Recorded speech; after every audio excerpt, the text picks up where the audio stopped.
好啦，乡亲啊，继续来看彰化一个11岁小女童失踪12年，总算找到。原来是去由妈妈甲带到高雄来软禁，即摆23岁了。这个失踪的期间，妈妈无好读册，破病就买便药啊。风吹到的时阵，体重只有30公斤，有行为的障碍。当年因为爸母来离縁，请养权是归爸爸，但是这个妈妈趁去看查囝的时阵，家伊带咧走。即摆爸仔囝重逢，爸爸同意互伊继续甲妈妈住，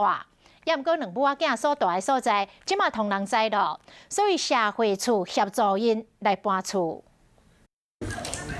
情婚也是外头，这个23岁查某囡仔失踪12年被找到，伊原来是一直对因老母住伫高雄一间小套房内。当年伊的爸母离婚，因老母趁囝看的时将伊带走，失踪12年，伊无读册。今年23岁，体重敢若30公斤，外界真着惊，敢讲是因老母甲软禁。这个查某囡仔老母本来要接受访问，讲这毋是软禁，也毋过伊电话无接，尾仔将手机直接就关掉。您的电话将转接到语音信箱。彰化县社会处去了解了，发现讲因母仔囝伫代志公开了后，已经伫高雄社会局协助下搬厝啊。突然消失不见了哈？没有，那只是另觅比较安全妥适的地方，让那个母女阿也能够稳定的一个生活。这件失踪案，何必叫人想起当年台版的兰可儿案件，嘛是伫2008年彰化社头一个负责人带一个4岁大的查某囝离家出走，母仔囝两人最后生也是伫彰化万林一栋大楼电梯内，这个负责人当时将伊甲查某囝牵挂头拢脱掉，鞋仔嘛脱掉了，行出电梯都找无人啊。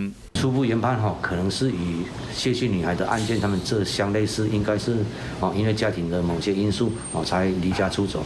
失踪12年，佫会使被找到，警方决定要重新启动台版兰可儿案件的调查，已经甲家属重新取得联系，制作 DNA 建立资料，希望讲会使早一天去找到12年前伫大楼内消失的这对母仔囝。